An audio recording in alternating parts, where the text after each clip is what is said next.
नमस्कार मित्रांनो, मी आकाश जाधव तुम्हा सर्वांचं पुन्हा एकदा मनःपूर्वक स्वागत करतो आपल्या या यूट्यूब चॅनलवर। मित्रांनो, लास्ट ब्लॉगमध्ये जसं म्हटलं होतं की पुढच्या ब्लॉगमध्ये या मंदिराबद्दल तुम्हाला माहिती देईन, तर आज आपण या मंदिराबद्दलची माहिती जाणून घेऊयात। चला तर मित्रांनो, वेळ न घालवता आपण आपल्या ब्लॉगला सुरुवात करूया। तसेच जसं तुम्ही इतर ब्लॉग्सला सहकार्य करत आहात तसंच ह्या व्लॉगलाही करा आणि हा व्लॉगही शेवटपर्यंत नक्की पहा।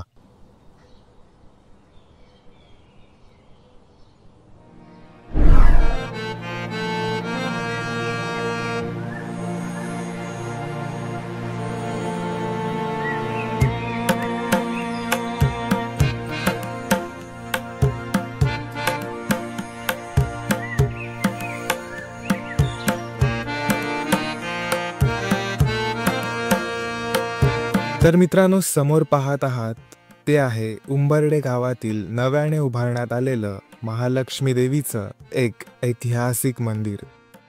मित्रांनो, या आधीही मी इथे आलो होतो आणि तेव्हा मी असं म्हटलं होतं की या मंदिराचा काहीतरी इतिहास हा असणार आणि आज आपण त्याच इतिहासाविषयी माहिती जाणून घेणार आहोत। यापूर्वीही अशाच प्रकारच्या पायऱ्या चढून आपल्याला या मंदिराच्या प्रांगणात परिसरात प्रवेश करता यायचे आणि आजही तशाच पायऱ्या या उभारण्यात आल्या आहेत। हे मंदिर उंबर्डे गगनबावडा मार्गावर असून रस्त्याला लागूनच आहे। शिवाय इथे कशा प्रकारे यायचं याबद्दलची सर्व माहिती मी डिस्क्रिप्शन बॉक्समध्ये दिलेली आहे।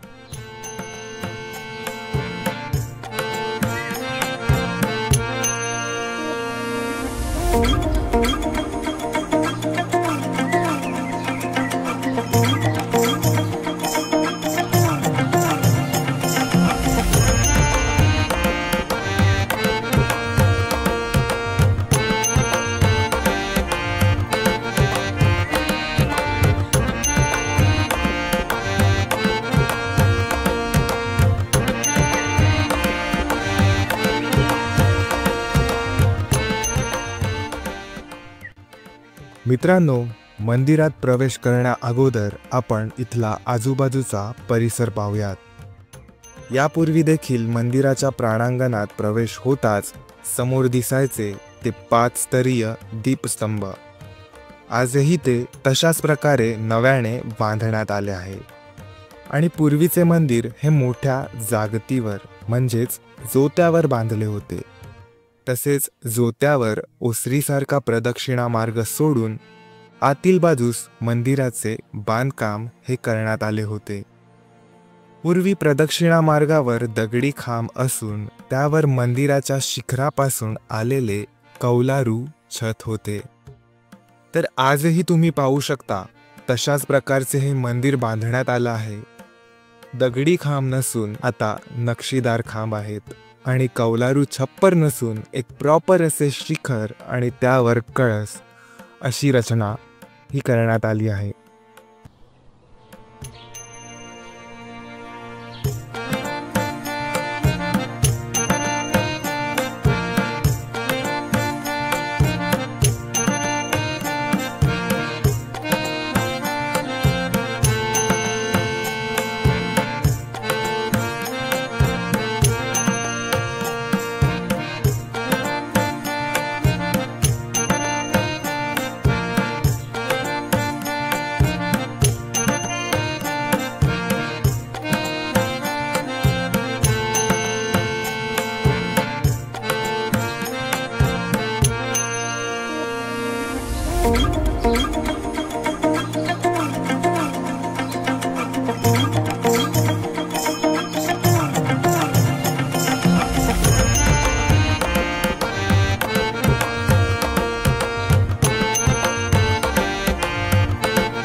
चला तर मित्रांनो, आता आपण या 4 पायऱ्या चढूयात आणि मंदिरात प्रवेश करूयात। प्रवेश केल्यास प्रथमतः आपण येतो ते प्रदक्षिणा मारण्याच्या जागेत।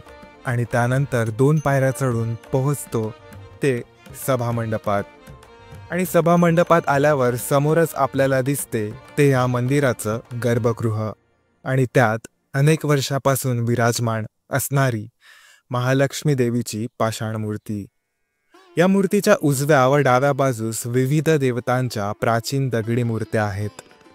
यापूर्वी सभामंडपात प्रवेश घेताच आपल्याला नजरेस पडायचे ते मधल्या बाजूस असलेले मोठे चौरसाकार दगडी खांब. ते खांब अखंड शिळेतून कोरलेले असून ते अनघड होते. ते खांब आणि त्यावरील तुळ्या यांची रचना ही हेमाडपंथी स्थापत्य शैलीसारखीच होती. येथील शीर्षस्तंभावर लाकडी गोलाकार बसका स्तंभ, त्यावर चौकोनी पलगई आणि त्यावर तुळ्यांना आधार दिलेले अधिकच्या आकाराचे तरंगहस्त होते.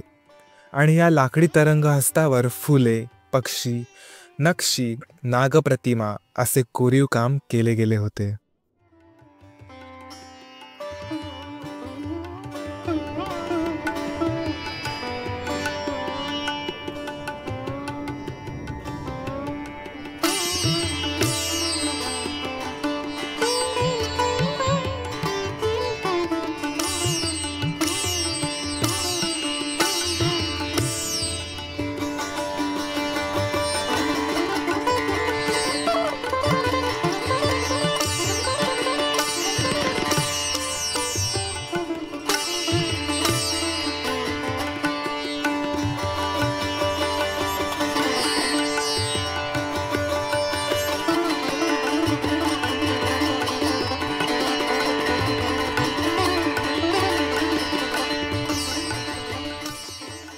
या मंदिराचा इतिहास हा किमान 350 ते 400 वर्षाचा आहे. त्याबद्दल असे सांगण्यात येते की पूर्वी हे गाव कोल्हापूर संस्थानच्या बावडा महालाचा भाग होता. या भागात पूर्वी मौर्य, सातवाहन, राष्ट्रकूट, चालुक्य, शिलाहार तसेच यादवांची सत्ता होती. इसवी सन 1318 मध्ये मलिक कफूरने येथील यादवांचा पराभव केला. इसवी सन 1489 नंतर येथे आदिलशाही सत्ता निर्माण झाली. ती 1659 पर्यंत येथे कायम होती. याच काळात उंबर्डे येथे या मंदिराची स्थापना झाली. याबाबतची आख्यायिका अशी की आदिलशाही राजवटीत रामचंद्र दळवी पाटील नामक एक सरदार होते. ते त्यांच्या सैन्यासह येथून राजापूरच्या गंगेच्या दर्शनासाठी चालले होते. त्यावेळी त्यांना या गावात देवीचा दृष्टांत झाला. मात्र त्यांनी त्यावेळेस या गोष्टीकडे दुर्लक्ष केले आणि ते तसेच पुढे निघून गेले. त्यावेळेस अचानक त्यांचे संपूर्ण सैन्य हे आजारी पडले. तेव्हा त्यांना आपली चूक आठवली आणि त्यांनी देवीची प्रार्थना केली. राजापूरला सुखरूप जाऊ दे, तेथून येताच तुझे मंदिर उभारण्यात येईल असे त्यांनी सांगितले. त्यानुसार नंतर त्यांनी उंबर्डे या गावी हे महालक्ष्मी देवीचे मंदिर बांधले.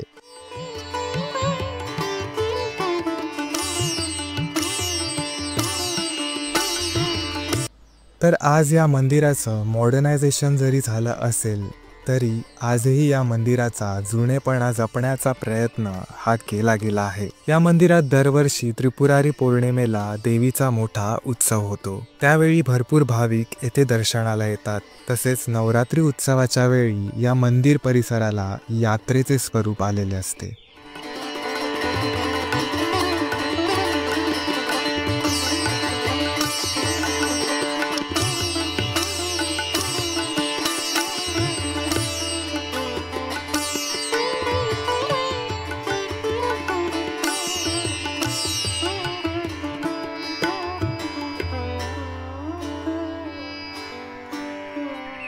मित्रांनो, मंदिराबद्दलची सर्व माहिती ही मला पिलग्रिम डेटा या वेबसाईटवरून मिळाली. या वेबसाईटवर अनेक अशा ऐतिहासिक मंदिरांची माहिती ही तुम्हाला मिळेल. आणि जर तुमच्या गावात ही अशा प्राचीन वास्तू असतील आणि तुम्हाला वाटत असेल त्या मी तिथे येऊन चित्रित कराव्यात, तर तुम्ही मला ते कमेंट सेक्शनमध्ये नक्की सांगा. आणि जर तुम्हाला हा व्हिडिओ इथला इतिहास आवडला असेल तर प्लीज लाईक करा, शेअर करा आणि सबस्क्राईब करायला विसरू नका. आपली भेट होईलच पुन्हा लवकरच. तोपर्यंत बाय बाय आणि टेक केअर.